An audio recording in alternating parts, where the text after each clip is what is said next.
Hello and welcome to my podcast. Do me a favor, subscribe to the John Keim Report wherever you get your podcast. You're watching on YouTube, hit that like button, hit that subscribe button. You can find us there as part of Empire Media. That's Ampire. Always much appreciated when you tune in. And don't forget, you can read my work on ESPN.com. In a minute, I'll be joined by the Washington Post, Nicki Jhabvala, as we kind of talk about what we've seen so far in the spring workouts. We've been able to go to a couple rookie practices, one OTA practice. We've all seen Jayden Daniels for a few times. We've all been around the energy a little bit now to get at least a little bit of a feel for some of the changes and just some of the thoughts and questions we still have about the roster and the team in general, but also some observations from what we've seen.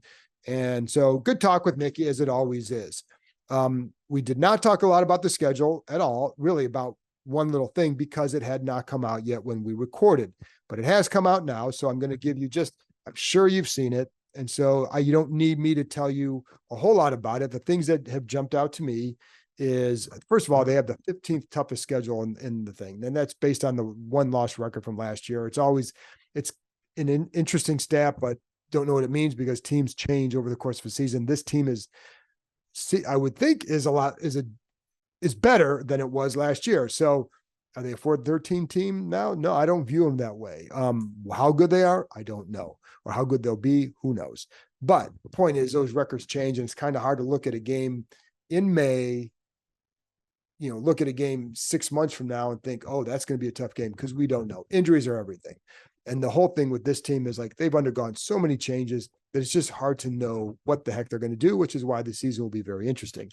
But only one Monday Night Football game in week 3 against the Bengals. That is, I thought there would be 2. I thought they'd have the Bears for sure with Caleb Williams. I thought that was a layup Monday night game. It is not.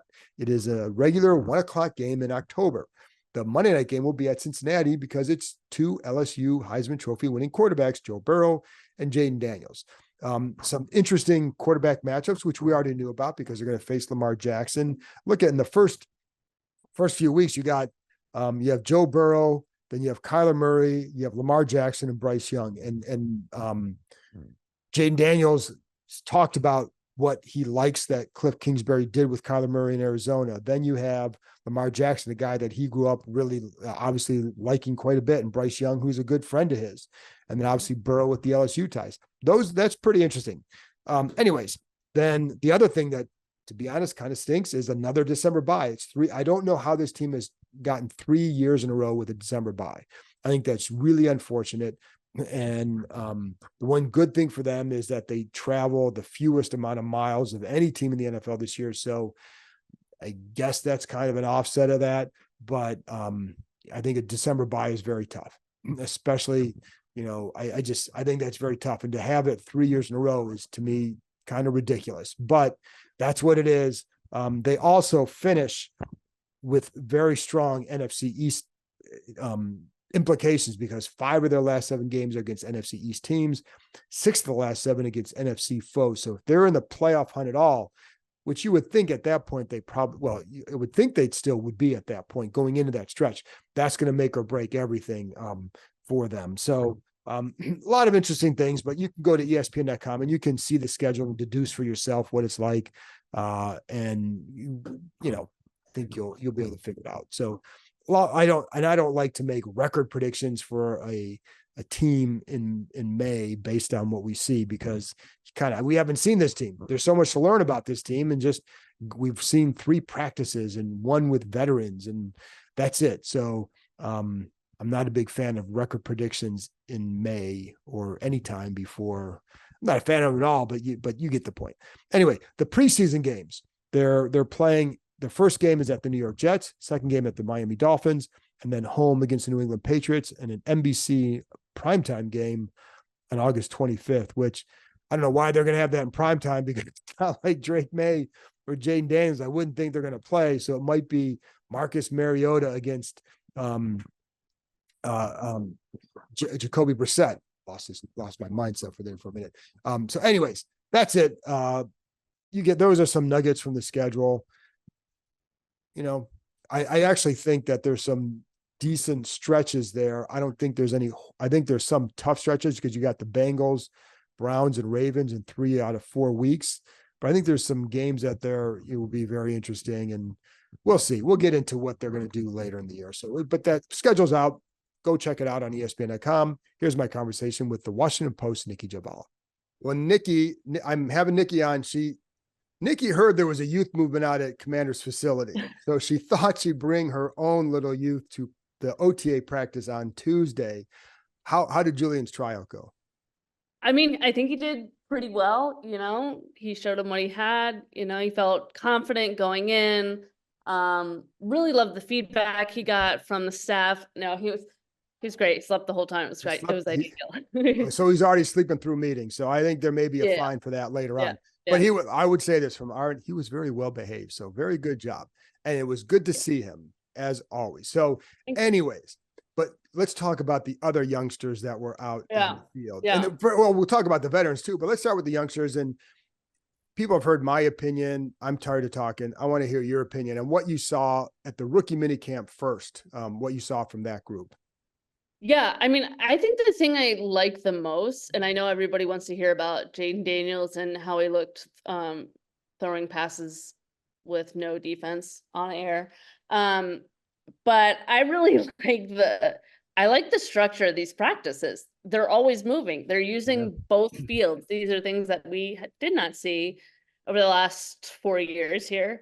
Where to me, it, always felt a bit lackadaisical for a professional sports team. This group it's anything but. I mean, guys are always moving. They have multiple drills going on multiple times. At the first OTA practice, they had 2 sets of 7-on-7s using both fields. So everybody is involved. Everybody's getting reps. Everybody's moving. And I thought it was great because you get to see a glimpse of everybody and you get to see how they work with different groups of people. So, Jayden mixed it up and the receivers he had. And I thought it was good. I thought it was a good chance to just kind of see how he worked with some of the other veterans, how some of the other rookies worked with the vets. So I never want to get too far ahead of myself after OTAs, especially one OTA practice. I mean, it's the happiest time of year for every team. So, there's still a long ways to go. I mean, it's like install everything like that, but it was good to see. It was good to see how this new regime operates. And it's funny, and I do want to kind of go back to what you said about the 7-on-7 because that's a good point.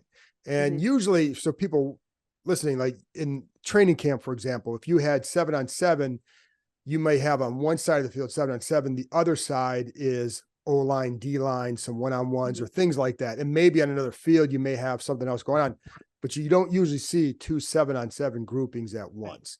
And so it gave Jayden Daniels a chance to get a lot of reps, but also gave Mariota, and then, going against some starter types, whatever, you're right. It gives guys a lot more reps. That also, I think, ties into maybe the energy of the practice. Yes. Much How different is that for you? Yeah, no, and that to me is the biggest difference. And yes, it's all new players. There's so much more intrigue given everything, not just Jayden Daniels and the other new guys they brought in, but the energy is palpable. I mean, it's, I think most of us have, cited the bags drill that they do at the start of practice just to kind of set the tone with the energy. And it's, we've seen every team, every player do a bags drill every now and then, but it's not the entire team at once while every coach is yelling and screaming and, really trying to raise the energy before they take the field. So it's a tone setter. And guys clearly feed off of it because that's how they continue the rest of practice. I do wonder though, how some of the older vets, like Zach Ertz, how much, like I'm genuinely curious. I'm not even trying to, but I'm curious, like and we didn't necessarily, I think some of those guys are really enjoying the new energy and the new vibe. So I think it all ties in together, but I do wonder with some of those guys, like, this is my 9th camp. And are we doing this really? This is May, whatever, but it does add some energy to it. And I think it speaks to the tone that they want to set here going forward. I feel like to be successful in the NFL, you have to not be as cynical as say me. because there's just Right. a lot of the cliches and the rah-rah, and like these are grown men screaming while running over bags. Like, it's a little ridiculous on its surface, but if you buy into it, it seems to work. Mhm. So I think the vets, from what I've noticed anyway, I get the sense that they buy into it. They know kind of what makes them tick. They find ways to like gain extra motivation. So while they go through the hoops with the full team, they also know, how to get themselves going.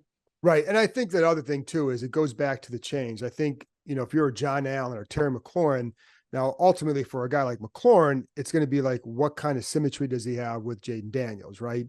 Right. But I think there's also has to be a freshness for them that they can feel. Right. And I Right. think like Jahan Dot, I mean, how happy do you think Jahan Dotson was? And we talked to him yesterday. How happy do you think that guy is? Yeah, and I mean, I thought a lot of the quotes were telling. I mean, they've been pretty honest. They're not going to tell you everything, but you peel back the layers on some of these and they're pretty honest talking about sort of the comfort level they have with their offensive coordinator and Mm-hmm. how they, just generally how they feel the operations are going, that there's more communication. Sam Cosme mentioned that they like the scheme. They feel like there's, going in, not, obviously it hasn't been fully installed, but just in the early glimpses, it seems to have a better balance and run pass. So little things like that. And you can tell guys are much more, I would say, optimistic. I feel like, again, it's the happiest time of year. Everybody feels like they have a Super Bowl contender at this point in the offseason. But I mean, for the guys who have cycled through quarterback after quarterback and coordinator after coordinator, you do kind of sense that they feel like there's hope for a real change, but you know Did for you guys get like Terry too, they've gotten up before and only to be disappointed. So I would not be surprised if there's some like reservations there, just sure? I see think how you it want to goes. see, I think they all like just Yeah. like fans listening, like they're going to want to see, okay, this is all great. Let's see it in September, Right. October, November. And I'm with, and we're both of us would be with all those. And I think the players and the coaches would be too. Like that's ultimately where it's going to matter. But I do think the energy matters. And how much like when you compare it to the last couple of years, did you ever feel like it was like this at all? Because sometimes No, I mean, it was we get swept up in the recency bias sometimes. sure. But Yeah. I just think the staff brings more. But what do you think?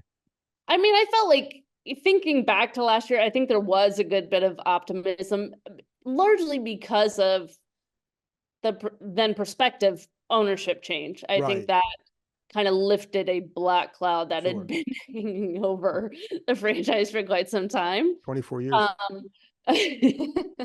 and I think, I mean, the Bieniemy hire was still fresh. He's coming off a Super Bowl victory.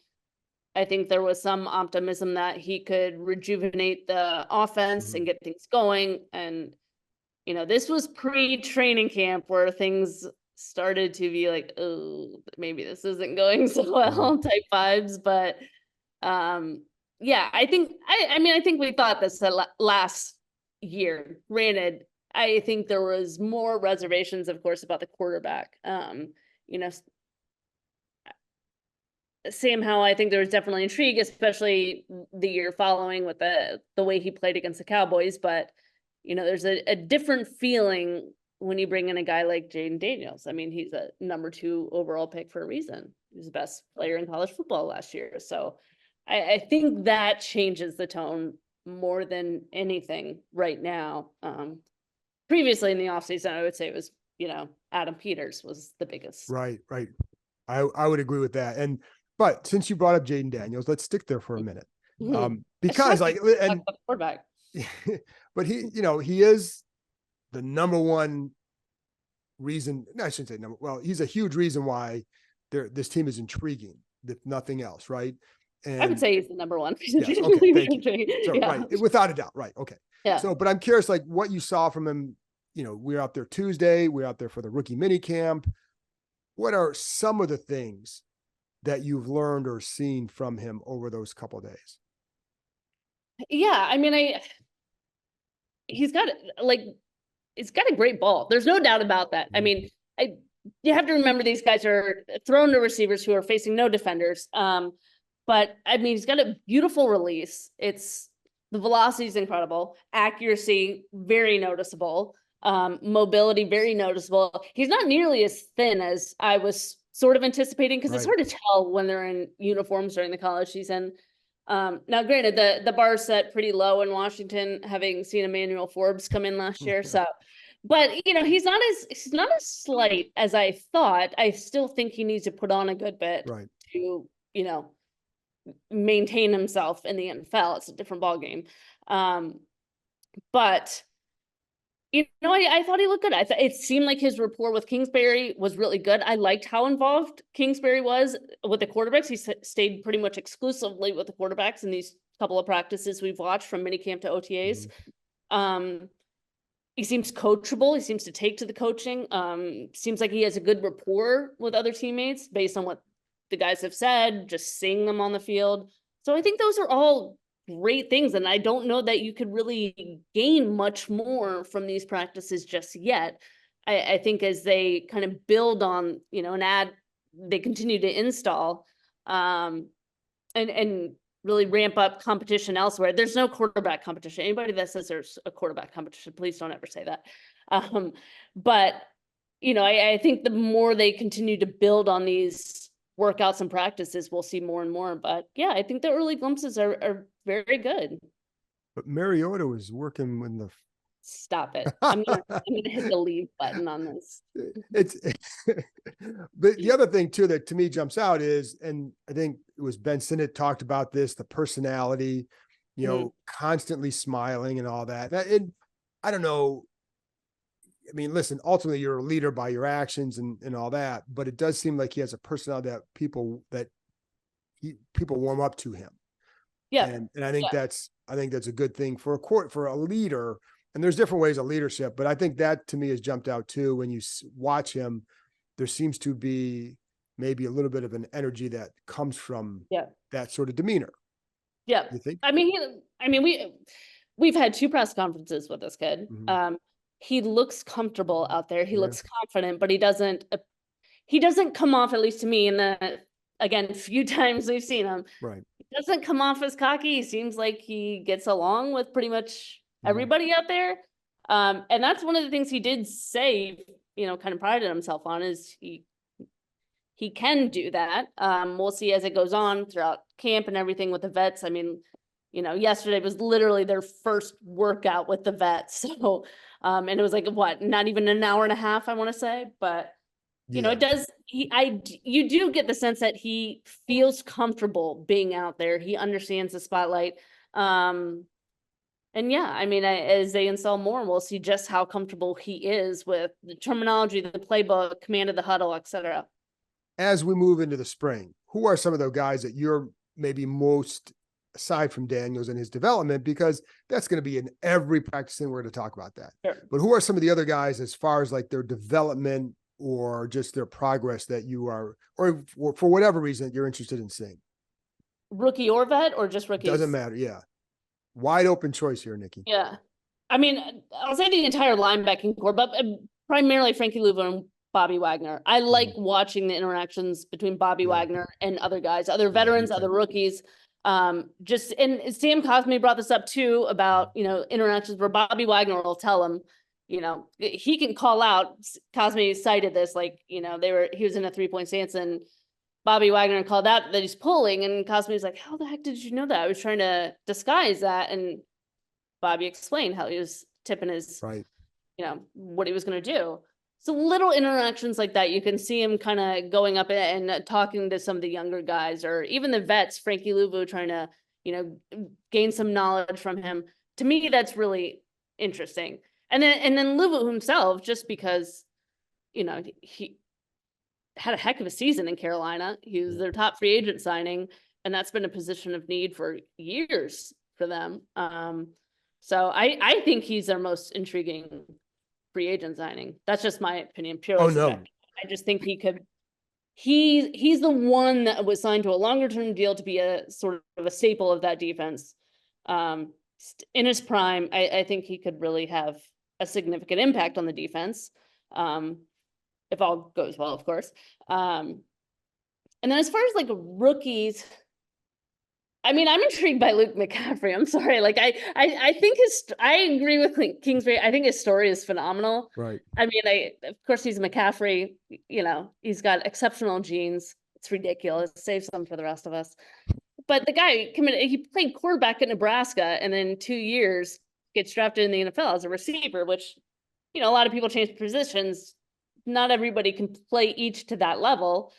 So I think he's intriguing, and then just sort of where he fits in with this receiving core, because it's Terry, and then I think there's some gray area there on who's 2 and 3. So, how will that shake out? That'll be one I'm following for sure.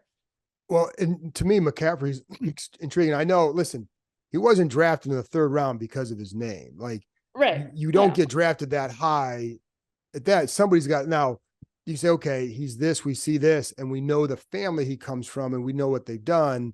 We're going to bet on the upside with that, but still you're a 3rd round pick because the team really likes you. And so, and I think, but I'm intrigued. So when you say that, what are your thoughts on Dotson then, if you're not sure about 2 and 3 and going forward? I mean, I think Dotson is still the best route runner in this team. Yeah. And that's no slight against Terry. I think Terry's a very, very good route runner. I just think there's something so smooth and fluid, and the way Dotson can create separation is ridiculous. I mean, he said he wasn't a fan of his season last year. I think you just want to see more consistency. And then health, of course. He hasn't had the greatest luck with that. So, if he can play a full season and play closer to his potential, I think he's clearly the number 2. It's just, given the most recent history, not entirely sure. So, but I think he still has like an insane ceiling. I mean, I think he's a phenomenal receiver. And I think he's at the top of his route. He creates better separation. I think Terry gets away better at the line, in press coverage, for example. And so it's really, and they're different, but I would like, I've always liked watching Jahan run routes in practices. And that's why I'm curious to see what the impact on those 2 guys running their routes is on a guy like McCaffrey, who is still, while he's pretty, I think he could develop there. I think there's some little subtleties at that position that he can learn from them, and, how to hold your head and when to, et cetera. The little things that I think can make a difference for him. I do wonder about that position overall, though. Yeah. Just like, do they have enough depth? Yeah. And clearly they do, bringing in Martavis Bryant for a workout. So, I don't think this roster is done by any means. An NFL team's roster is never done at this point in the season. We're going to see turnover, maybe not at key starting positions. But I mean, they're going to be changing it probably up until the week before, even after they set their full roster with waiver claims and all that. So, And that's what Quinn talked about that the other day about when he was asked about the tackle position. He's like, he's not going to worry about it at this point. What's your level of concern? Oh, I worry about it at this point. I feel like that position's different. It's not like there's a lot of great left tackles just sitting out there in free agency. And if they're on the waiver wire, that means they were cast aside by another team. Now, another team it may not have been a best fit or whatever, but you usually don't find like a stud left tackle off waiver claim. So, they're betting a lot on Brandon Coleman and Cornelius Lucas. Granted, I don't necessarily blame them. I'm glad they didn't overspend to try to move back into the first and try to get somebody. I still like Johnny Newton, even though he just underwent a second, foot surgery.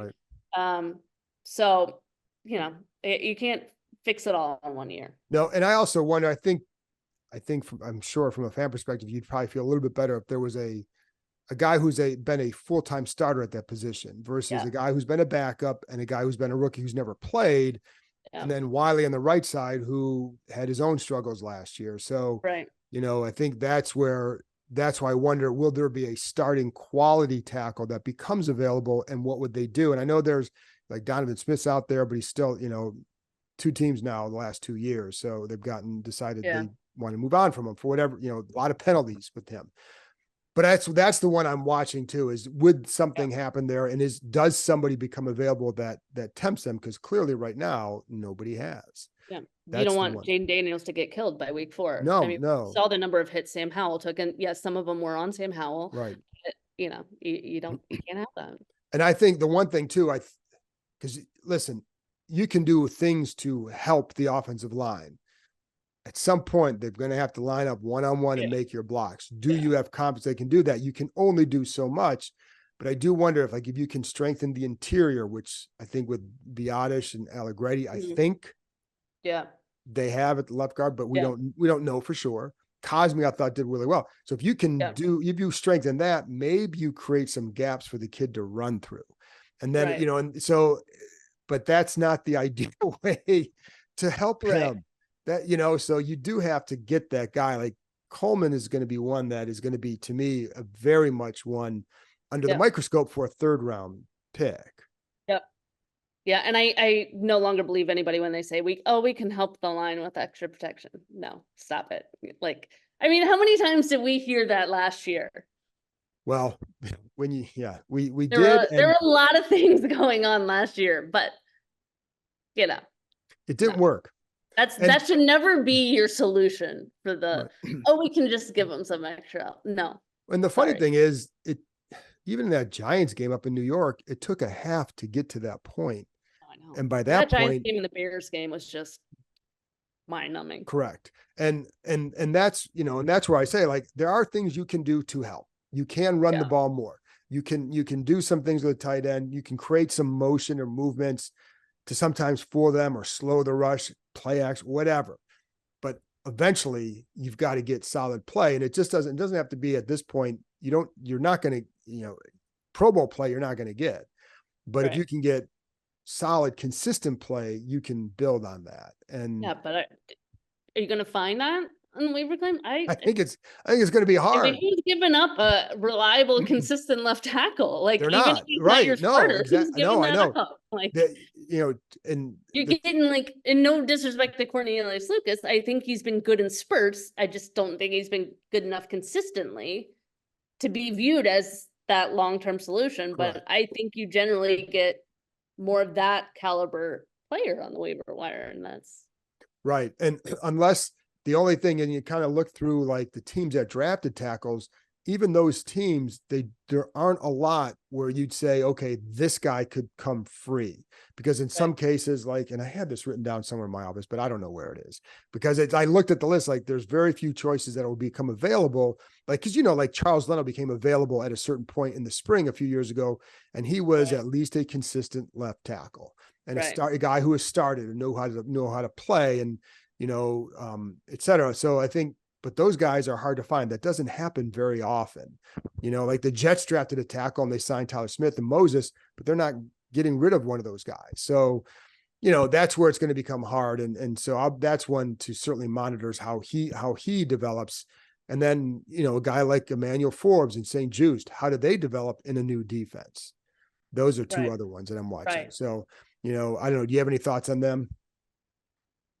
Emmanuel Forbes I don't know what to make it. I think he'll make the roster, obviously, but does he stay all 4 years if he doesn't really, really show out this year?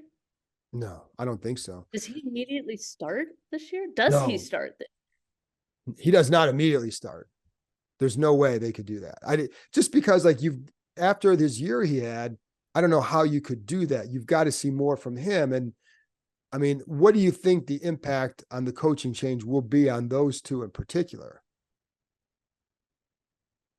Significant. I don't think Emmanuel Forbes starts even after, as they get into week 1. I don't think he starts. So significant. And then the ripple effect of that is another first round pick that is not a staple for at least 4 years. Jahan Dotson is maybe the only one of the last 4 classes that may actually play out as rookie contract. Well, but I was also talking about impact, not just their like or dislike of just the coaching on their games too. Oh, yeah. No, because that's the part that I'm wondering about. But yes, I'm with you. Like, I don't know for a man. I'm not going to sit there and say it was only that, but how significant could that aspect be? Oh, I think it could be huge. Again, and we've talked about this, but I will always say there's two parts of that though. I think having coaches who can teach and are willing to develop and, do it well, that's awesome. The player has to be willing to receive it though. And I'm not saying Amina Forbes is not willing, but I think that's the other piece of it that we still need to see is, how does he take to the coaching? Does it, does he embrace it, and does he, does it translate quickly? Or does it take him a little bit to really, improve some of the things that were lacking last year? And I would say, yeah, like just for people listening, I talked about him on the podcast from my OTA observations on Tuesday. Just some things you saw. It's a baseline. And so there's some things that, coaches can start working on them now. So I'll be curious to see what happens with him and how this game look. But you're right. Like coaches can help you. They can absolutely help you. But I think Quinn has made it clear too. They're there to support you. They're going to tell you things. You've got to do it then.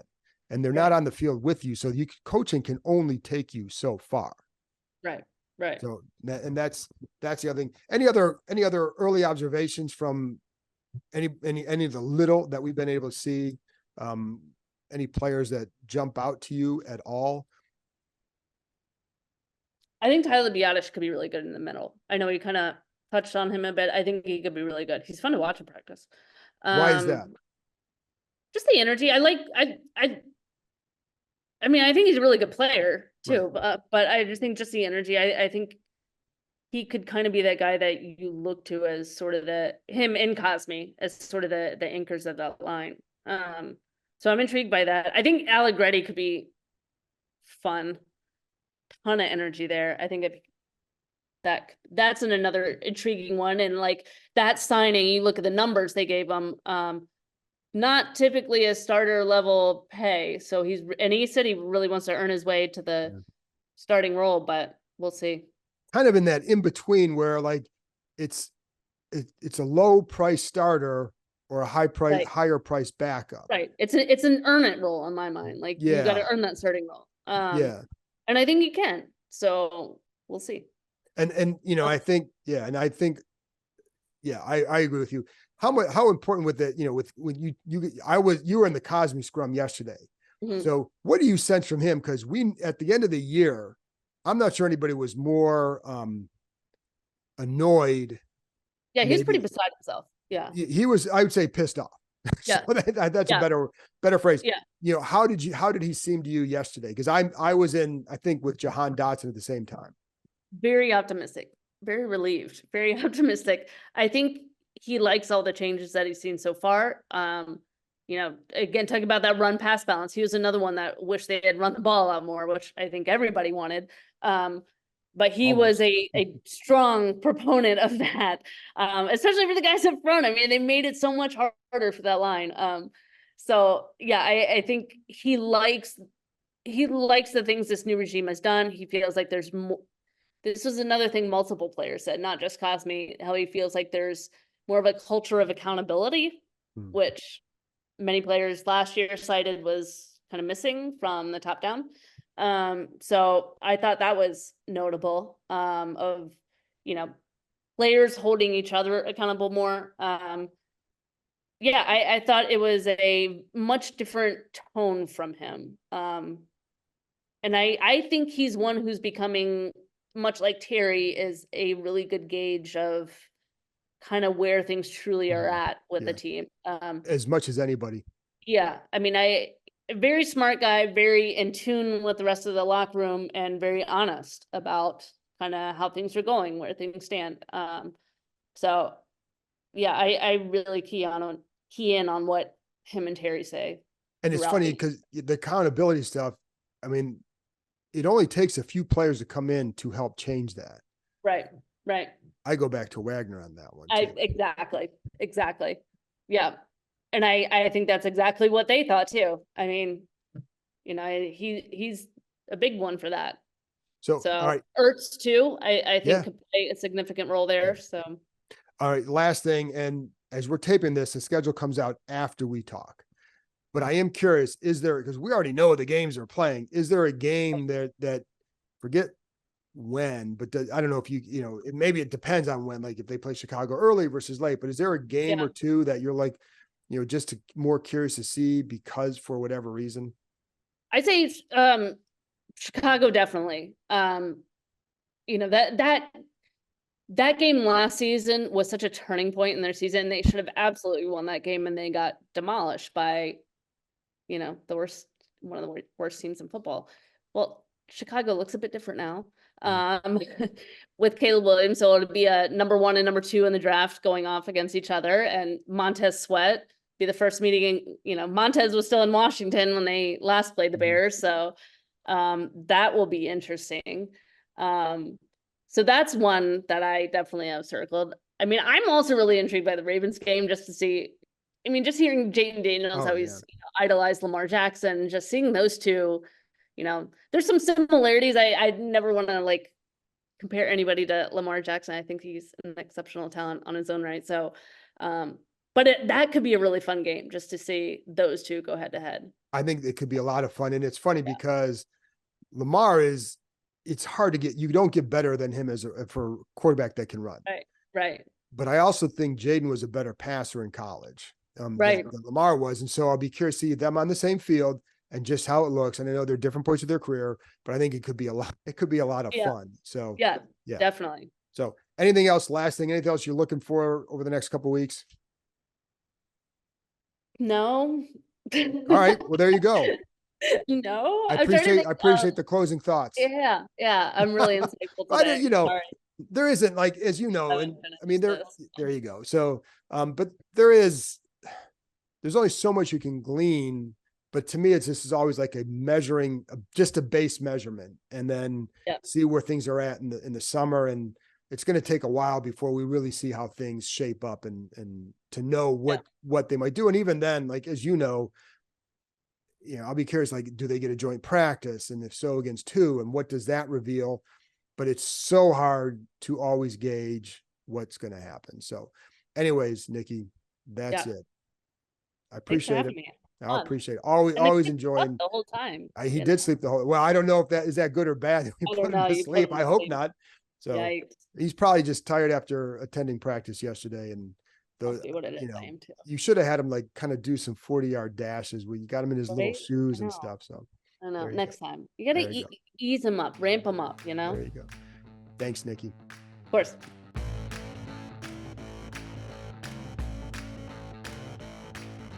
That's it for this episode. Thanks to Nicki for joining me, and thank you, as always, for tuning in. I'll be back on Friday morning with another episode. Talk to you next time.